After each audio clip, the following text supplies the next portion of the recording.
میری جو تعلیم ہے وہ ہے BS آنرز انفارمیشن ٹیکنالوجی. میں پیدائشی قادیانی تھی اور الحمدللہ 1 سال پہلے اللہ تعالیٰ نے مجھے ہدایت دی اور میں نے اسلام قبول کر لیا اور الحمدللہ میں مسلمان ہوں. ہمارے خاندان میں جو قادیانیت ہے وہ میرے دادا جو ہیں ان کی وجہ سے آئی. میرے دادا وہ لوگ 2 بھائی تھے, فتح محمد اور حسین محمد. وہ ہندوستان کے ضلع امرتسر کے رہنے والے تھے. وہاں سے وہ لوگ ہجرت کر کے پاکستان آئے اور پاکستان آنے کے بعد انہوں نے فیصل آباد کا جو علاقہ ہے چھوٹا لٹھیاں والا, یہاں پہ رہائش اختیار کر لی اور یہاں پہ انہوں نے قادیانیت قبول کی اور اس کے بعد قادیانیت کی جو تبلیغ تھی اس کو کرنا شروع کر دیا. تو میرے والد کی جو شادی ہے وہ 61 چک بیدیاں والا میں ہوئی اور جو میری والدہ تھی وہ بھی پیدائشی قادیانی تھی اور وہ بھی اپنے اس گاؤں میں یعنی کہ 61 چک میں وہ بھی قادیانیت کی جو تبلیغ تھی وہ کیا کرتی تھی. شادی کے بعد بھی انہوں نے ایسا ہی کیا کہ قادیانیت کی تبلیغ کرنا شروع کر دی اور ایسی پرورش جو ہے انہوں نے میری بہنوں کی کی. تو جیسی پرورش انہوں نے میری بہنوں کی کہ قادیانیت کی تبلیغ کو عام کرنا اور قادیانیت کے لیے مختلف علاقوں کے دورے کرنا, ویسی انہوں نے تربیت جو تھی وہ میری بھی کی. تو میرے والد صاحب جو ہے ان کے پاس جو قادیانیوں کی جماعت کا جو ایک چندہ لینے کا عہدہ ہوتا ہے, چندہ تحریک جدید, اس کا جو چندہ تھا وہ لیتے ہوتے تھے, اس کے سیکٹری تھے. یعنی تحریک جدید کا چندہ اکٹھا کرنے کے سیکٹری تھے. اور میرے جو تایا ابو تھے وہ جو وقف جدید جو تھے چندہ اس کو اکٹھا کرتے تھے, یعنی کہ سیکٹری وقف جدید تھے.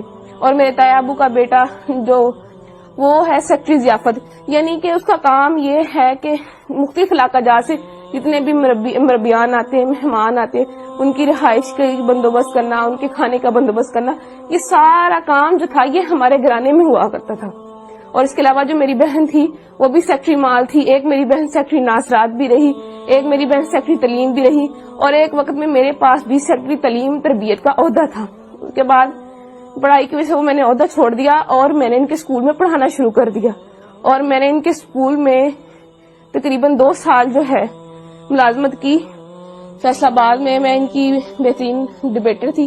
فیصل آباد کی طرف سے سلیکٹیولی یعنی کہ پورے فیصل آباد کو ریپرزینٹ کرنے کے لیے میں ایک دفعہ چناب نگر گئی تقریری مقابلے میں. وہاں وہ جو مقابلہ تھا اس میں میری دوسری پوزیشن آئی. اور اس مقابلے کے بعد ان کے یہاں ایسا ہوتا ہے کہ مقابلے کے بعد جو ہے سوال و جواب کا پروگرام رکھا جاتا ہے. اس سوال و جواب کے پروگرام میں میں نے ان کا جو خلیفہ ہے موجودہ خلیفہ مرزا مسرور, اس کی بہن جو تھی اس سے میں نے سوال کیا کہ مرزا قادیانی جو ہے اس نے اپنی کتاب میں لکھا ہے کہ میں نے خواب میں دیکھا کہ قرآن کریم میں قادیان کا نام استعمال ہوا ہے, یعنی قرآن کریم میں قادیان کا لفظ آیا ہے. تو میرا آپ سے یہ سوال ہے کہ مجھے دکھایا جائے کہ قرآن کریم میں کہاں قادیان کا لفظ استعمال ہوا ہے. تو یہ میرا جو سوال تھا وہ پرچی پہ لکھ کے میں نے اس کو بھیجا. تو جب اس سوال کی باری آئی تو اس نے جب سوال کھولا تو اس کے پاس سوال کا جواب نہ تھا اور وہ پوچھنے لگے کہ کس نے یہ سوال جو ہے کیا ہے. اس کے بعد ایک اور لڑکی نے سوال کیا تو مرزا مسرور کی بہن کے پاس اس کا بھی جواب کوئی نہ تھا. تو ان کی ہٹ درمی دیکھ لیں کہ بجائے یہ ماننے کے کہ اس لڑکی کو یا مجھے یہ کہہ دیتی کہ میرے پاس اس سوال کا جواب نہیں ہے, میں بعد میں آپ کو کنسلٹ کر کے پڑھ کے ریڈ کر کے میں آپ کو اس کا جواب دے دوں گی, کہنے لگی, آگے سے لڑنا شروع ہو گئی.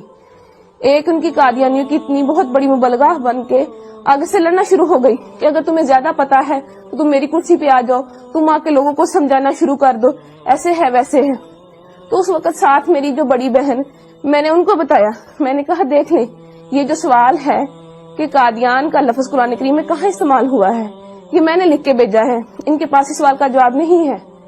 تو میری بہن حیران ہو گئی اور مجھ سے پوچھنے لگی کیا واقعی میں ایسا ہے. میں نے اس کو بتایا جی بالکل ایسا ہے. اس کے بعد میں نے اس کو اور بھی سوال پوچھے, اپنی بہن سے پوچھے. میں نے کہا جب میں یونیورسٹی میں پڑھتی ہوں تو لڑکیاں مجھ سے سوال کرتی ہیں, ان میں سے کچھ سوال میں نے ان کو بتایا. میں نے ان کو کہا میرا غلام احمد قادیانی اس نے اپنی کتاب میں لکھا ہے ہم مکہ میں مریں گے یا مدینہ میں, اور حالانکہ مرزا صاحب کی جو وفات ہے وہ تو لاہور میں ہوئی تھی اور ان کو دفنایا قادیان میں گیا. تو میری بہن کہنے لگی کیا واقعی لکھا ہوا؟ میں نے کہا ہاں لکھا ہوا. میں نے کہا پھر جو ہے انہوں نے اپنا ایک کشف جو ہے اس میں لکھا ہوا ہے کہ میں نے خواب میں دیکھا کہ میں خود خدا ہوں اور میں نے یقین کر لیا میں وہی ہوں. تو کہنے لگی کیا واقعی مرزا صاحب نے اپنی کتاب میں ایسا لکھا ہے؟ تو میں نے اس کو بتایا, میں نے کہا ہاں فلاں فلاں کتاب میں